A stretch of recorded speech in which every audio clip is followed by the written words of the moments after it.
For Tom Brady winning another Super Bowl, his 7th, or will it be Groundhog's Day for the Chiefs trying to run it back for the first time since the 03-04 Patriots season? That is to be found out on Sunday. Until then, we've got all the fun guests, and it's one big party. Nate, are you ready?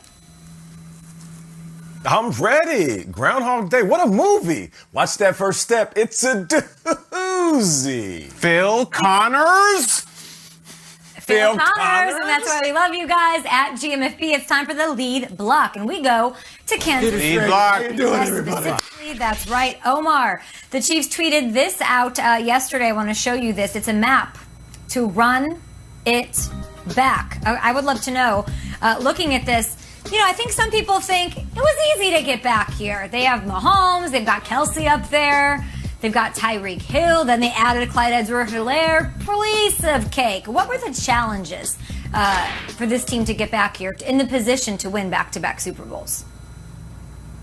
Well, it's interesting you say that, Kay, because no team has won back-to-back Super Bowls since Tom Brady's Patriots beat Andy Reid's Eagles to end the 2004 season. So 16 years later, the Chiefs feel like they're ready. Patrick Mahomes saying instead of basking in all of their glory from last year's win, they went right back to work, having that mentality to prepare for every situation they might see this season. And it paid off with their 16-2 record heading into the Super Bowl. In light of that, I asked Mahomes what has been the most difficult challenge of trying to, as they say here in Kansas City, run it back.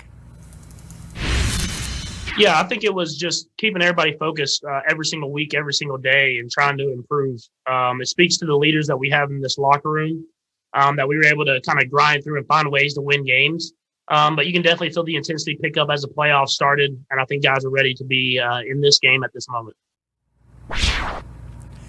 Tom Brady was also asked what makes it so difficult trying to win back-to-back Super Bowls. Of course, he did it earlier in his career, and then he lost an attempt to do it against the Eagles a couple years ago, trying to repeat. And he said it's so difficult to win one Super Bowl, trying to get to the top of that mountain, let alone 2 in 2 years, okay, let alone 6 in a career. Let's send it back to you now. And then he was talking something about how he might not be done at 45 and he could play even longer. Wild comments and lines. And of course, there was craziness and fun last night. But we thank you, Omar. Yeah, and we'll talk to you in a little bit. Yeah. I had the chance to talk to both quarterbacks together. It's rare. It happens once a year for a couple of minutes, usually together, this time on Zoom. This could be the best quarterback matchup in NFL history. An honor to sit down with these two. Take a look. What is the first memory you have of TB12 throwing the ball? I think the first one I remember is when he's grabbing the trophy and he's throwing it up and he's screaming, he's yelling, just the excitement. I mean, it's been forever. And like we were talking about a little bit before, I mean, it seems like every single year he's just getting better. And it truly is amazing to watch. And it's amazing to go up against because, you know, you're going up against the best. Tom, let's pretend you can steal one of Patrick's powers, a physical skill or a quality, and add it to your game. What would you take? Oh, there'd be a lot of them. Are you kidding me? I love how he drifts back in the pocket, takes it about 6 yards deep, and then drops back to about 19, 20 yards, probably 15 yards, right foot in the ground, and then flicks that ball, 60 yards down the field and on a dime to Tyreek or something like that. So, he's got all the physical tools and he's got all the mental tools. So he's going to be in this game quite a few more times, in my opinion. Okay, let me first say it was so amazing to hang out with him. Tom sat down first, a little backstory, and then he was like, "Oh, I just talked to Nate Burleson," and I was like, "That's tremendous." And then all of a sudden, Pat comes in, and the two of them start talking. I have our intrepid producer Alex Maloney, Chris Wirtz in my ear, like start the interview, but it was like I wasn't there. They were talking about Brittany being pregnant. How far along is she? How are you feeling? And there was such mutual respect for each other. Before I could even ask my very first question, they talked about dads, the special meaning of their dads in their lives. Of course, they've got special relationships with their pops. So it was so cool.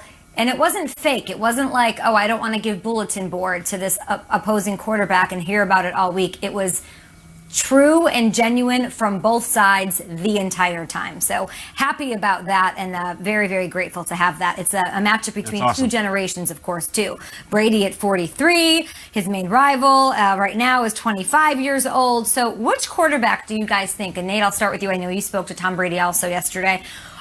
If you were to have to pick a rival for Mahomes for this next generation, who would it be? Yeah, shout out to Tom Brady, absolute professional.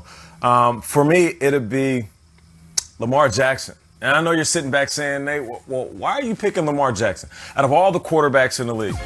Well, since week 11, 2018, he has the most wins, 30 wins. Just below him, 29, Russell Wilson. Just below that, 28, Patrick Mahomes. And you're saying, well, Nate, that's a random date. Week 11, 2018, why is that significant? Well, that was the moment he got his start. So I can't put it any other way. The moment that they allowed Lamar Jackson to be the starter for the Baltimore Ravens, he has proven to be at least a winner in this league. And not to mention he's in the AFC. Now, rival, it's all perspective, right? What is a rival? Somebody that gives you close competition, somebody that's always in the MVP race. Is it somebody that beats you? Well, there isn't too many quarterbacks that beat Patrick Mahomes. But if I had to pick one, somebody that's close, that rivals him with victories, even more so than Patrick Mahomes, it's Lamar Jackson. And I feel like Lamar Jackson is just scratching the surface. With everything he dealt with this year, with everything his team dealt with, the Baltimore Ravens, I still feel like Lamar Jackson at the end of the season really started to figure it out, and it got scary. Great full screen, great regular season career, but he's never beaten Mahomes. And he's won one playoff game and hasn't gotten to the AFC Championship game yet, whereas Mahomes is in this different level. I find it hard to answer this question for Mahomes right now because we've tried to drum up rivalries. We started it with Derek Carr a couple years ago. They're going to be in the AFC West. That has been put to bed. We thought Justin Herbert might be a worthy competitor. It's too soon. They haven't squared off. They only squared off once, and Mahomes came back and beat him. And then even week 1 of this season, we tried doing the Watson thing, and it was almost felt hollow knowing that it was going to be very unlikely that Deshaun Watson and the Texans were going to beat the Chiefs this year. They finished 4-12. So I look at the top 5 lists from the NFL Network, and I try to look at this thing every year, the top 100, and how we as a media tried to predict some things. And, Lamar was the MVP last year, not in the same breath as Mahomes. Russell Wilson, perennial pro, great. Lost to Jared Goff, 9-finger Jared Goff at home in a playoff game this year. Aaron Donald, gone. Michael Thomas, irrelevant when the season, at the end of the season, it turns out he was seriously injured this year and played through a ton of pain, but he's not in the same conversation. I look at Mahomes, I look at him trying to find a rival, and honestly, Rodgers didn't make it to the big stage. They do insurance commercials. 1, 2, 3, 4, that is him not counting his touchdowns. He was questioning, how are you going to put me 4th on NFL Network's 100 list? How are you going to put me 4th?